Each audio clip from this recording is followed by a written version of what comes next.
UFC 303 is coming up next weekend, and today, guys, I have the complete betting guide for you. We're going to talk about confident picks, underdog opportunities. We're going to go through fights that I do not think you should be betting on and the reasons why, my personal lock of the week, and then we're going to move on to a fun part of the video, guys, that being looking for props and making some ridiculous parlays. We're going to get into all of that, and timestamps will be there if you'd like to skip to any part of the video. Hello, everybody, and welcome back to another video. If you are new here, my name is Kyle. I am your guy with many YouTube channels. Let's start off this video with the confident picks. Now, guys, it is important to note, while these are confident picks, I am going to kind of give the sum up of the breakdown over here. If you are interested, I made a full card breakdown video already on the channel, diving into about as deep as you can possibly get with these fights. So that's very important to note. But like I said, with that being said, let's talk about the confident picks. And the first confident pick is going to be Martin Buday, guys.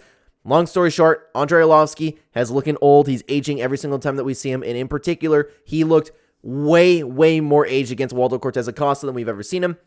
He's pushing 46 years old, and Martin Buday is just simply younger, and Andrei Arlovski should absolutely not win this fight. Let's move on to the next confident pick, guys, and that's going to be Jillian Robertson.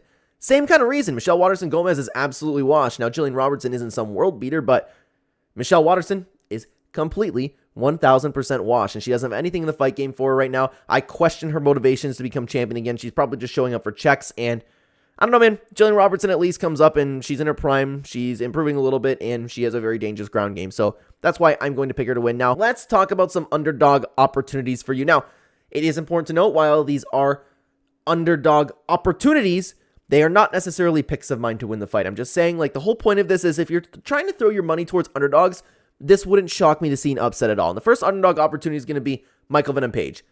Guys, after the Jeff Neal fight, I lost a little bit of hype in Ian Gary, and Michael Page, I think, will be more elusive, more accurate, more dangerous. He'll have the reach advantage on Ian Gary, and he uses it very well, and I just think that Michael Page is absolutely upset-worthy over here, because last time I checked, Ian Gary was sitting at a little bit of a sizable favorite. Now, interesting one. I would love to know what you guys think about this in the comments, because I don't know if people are necessarily going to agree with me. The next underdog opportunity I have for you guys is going to be Carlos Hernandez.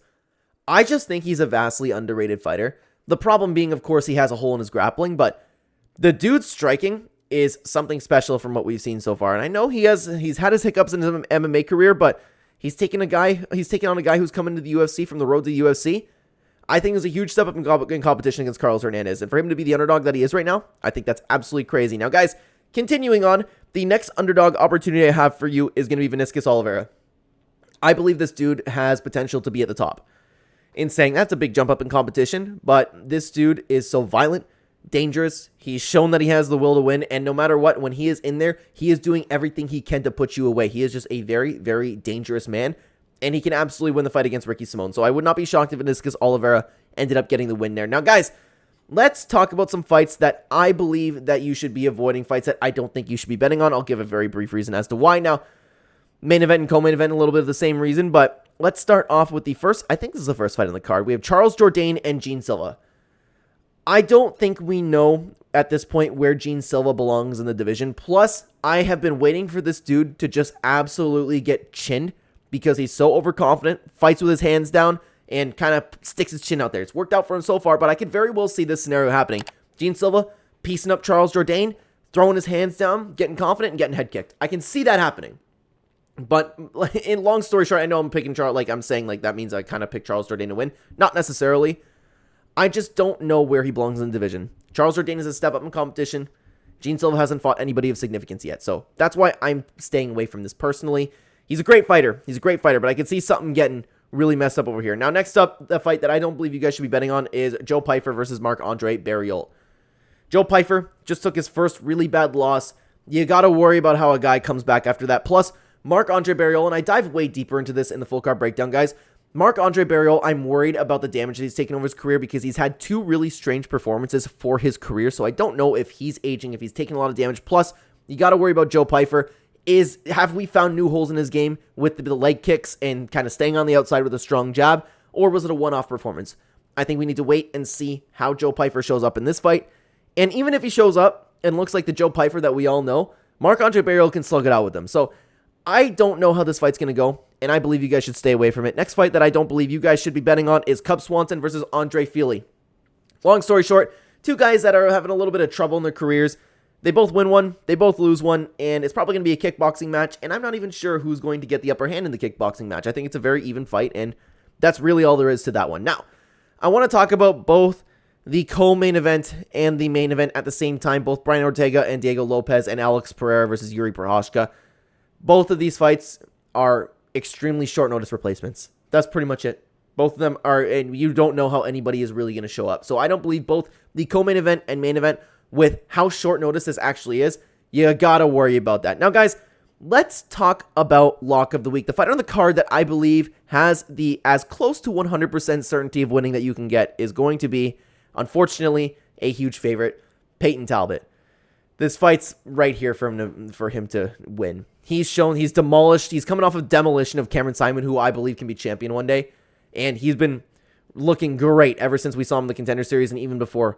Yanis Gamori took this fight on short notice. He hasn't shown that he's necessarily UFC caliber as of right now, and this fight is just really built there for Peyton Talbot to get the win. So I wholeheartedly believe that Peyton Talbot will get the win over here. Unfortunate, lock of the week is such a big favorite, but hey, that's what I believe is the closest to 100% that you can get. Now, guys, I want to take a little bit of pause on the video. If you don't want to hear me, you can skip a minute or two. Timestamps will be there. I talk a lot about betting on this channel. If you are interested in either seeing where I'm actually putting my money where my mouth is, or just supporting the channel, check out the channel membership. It'll be in the pinned comment description down below and right next to the subscribe button. Very cheap compared to other channels.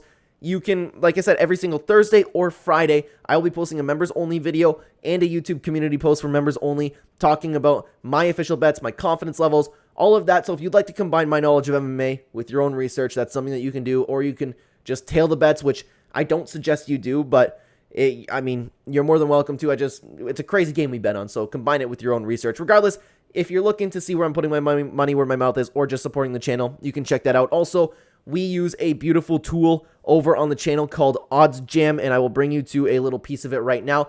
If you have multiple sportsbooks, guys, this is absolutely the app for you, and I love using it. If you have, like I said, multiple sportsbooks, you can get the best odds. They are super fast, and if you are interested in signing up to OddsJam, you can use my link in the pinned comment description down below and use code Clenbat. You can get a discount when you sign up. So, with that being said, sorry for making that a little bit long, guys. Let's move on to the fun part of the video. This part of the video is pretty laid back. We just kind of scroll through OddsJam over here, see if we can see any props, but the problem is I'm recording this video.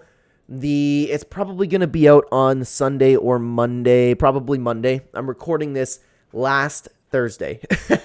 So, not a lot's out at this moment. Now, actually, for Jillian Robertson, Michelle Waterson Gomez, I don't mind the over 2.5 on there. Definitely not one to bet on, but that's good odds for a women's fight, because the only problem is I can see Jillian Robertson getting a submission. Joe Pyfer versus Marc-Andre Barriol, over 2.5 is plus money with these new gloves, and we'd have to test that, because if we have another weekend where there's no knockouts, then it's absolutely an issue. Then you have hard hiders like Joe Pyfer, Marc-Andre Barriol. I could actually see that coming into account there.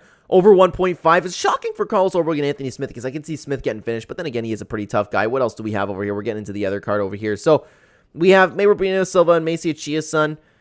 That's good odds for... Oh, I was looking at the money line. Never mind. That makes more sense. Sorry about that, guys. And you have the over for plus money on Yanis Gamori versus Peyton Talbot. That's an interesting line to hit. Over 2.5 for Andre Fili Cub Swanson. There's not really any round lines that I necessarily feel comfortable hitting right now personally, but it's going to be interesting to see what the odds come out as the week goes on. Now, guys, I want to talk about some fun parlays. Like I said earlier, it's just purely for fun. It's the fun part of the video over here. We see what we can make with some ridiculous parlays over here. So let's take a look at some confident picks. Maybe I want to take Martin Bidet. That's crazy. Only 140 for Martin Bidet. That just shows the skill level of the heavyweight division right now. If you want to take, you know what? Let's pick every fight on the card. Let's see how it goes. I'm going to pick Martin Bidet. I'm going to pick Charles. Yeah, that's a tough one. Charles Jourdain, Cub Swanson, Joe Pyfer, Macy Chiasson, Jillian Robertson, Peyton Talbot, Carlos Hernandez, Vinicius Oliveira, Michael Page, Carlos Ulberg, Yuri Procházka, Diego Lopez. Oh my God. If you just put $5 on there, that's $17,000, dude. That's actually crazy how many underdogs that I'm picking on this card. It's wild. But realistically, if I were to build a fun parlay over here, let's see. Let's see what we got going on over here. So, let's see. We have Martin Bidet.